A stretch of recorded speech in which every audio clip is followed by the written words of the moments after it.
favorite days, my favorite conferences here in Korea. It's KIPEX 2025, the Korea International Beer Expo, and Drink-Seoul combined here for an exciting time of, well, drinking beer. So next up, we're going to walk behind me. Say hello. Yeah, I'm Joe. Well, hi, nice to meet you, John. Joe. Good to meet you, Alex. Can you introduce yourself to us and your company, please? Yeah, so I work for Fermentis. I take care of business development for Asia Pacific. And Fermentis manufactures microorganisms for beverages, so it's mainly beer, spirits, but other drinks like soft drinks as well, which have fermentation typically. How long have you been coming to Seoul, I guess, for this festival? I think we're celebrating the 10 years. Is it 10 years already? I think so, if I'm not wrong. But yeah, time's gone fast. But I think we were there from the beginning at the first edition. And yeah, it's always been nice to meet up with the producers here and see other people that are supplying as well. This beer industry mainly for us. Yeah. So is a lot of it, I know a lot of people come to these events for different reasons, but a lot of it is also just to maintain those connections and contacts and see how you can expand? Well, for us it's also a good opportunity to meet the end users of our products. So a lot of the beverage manufacturers will come to this show, and they come to see us, and they will hear the ideas on why we design the products, how they can use them, and what parameters or how we recommend to get the best results. So, yeah. Well, okay, now that we're here, since it is, an expo for everyone to come and see, can you just tell us briefly what you brought for this booth and what you've prepared for people? Is it mostly for the businesses, or are you looking for the end consumer as well?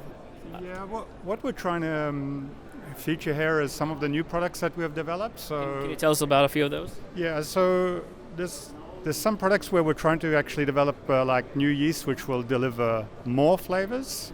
This can be on an ale and a lager, so we're like really there's a sort of an understanding that lagers can be neutral, but they can also, we have lagers now that can promote more flavors like you have in ales. So there's yeast for more flavors, but we've also got yeast that make less. So there's also the trend of the low alcoholic beverages where you want to have flavor but less alcohol. So that we're presenting yeast for that as well.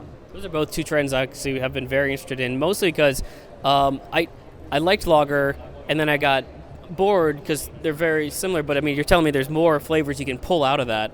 I think that's a really fascinating thing. Plus, also I'm getting older, so lower alcohol sometimes, so I don't get those hangovers as much. Yeah, and actually the ale or lager discussion is it's sometimes related to flavor, because lagers are very easy to drink, but if they're flavorful, you can have the best of both worlds. So I completely understand your comment in that direction. Okay, so I guess last question then, because you're here in the Korean market, can you tell us what are the trends that you see in the Korean consumer base? And obviously the business side, the end user, but are you seeing like the low alcohol beer in Korea? Are you seeing obviously craft? What is it that trends you're noticing?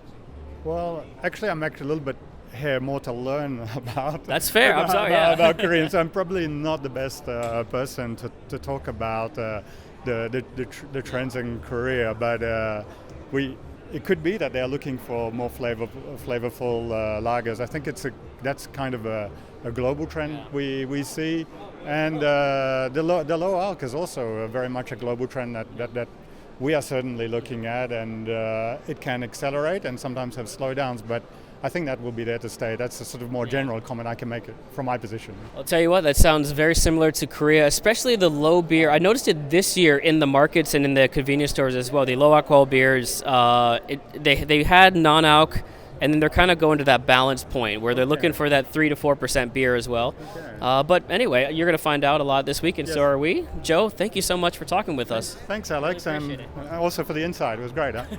Thank you so much. Have a good one.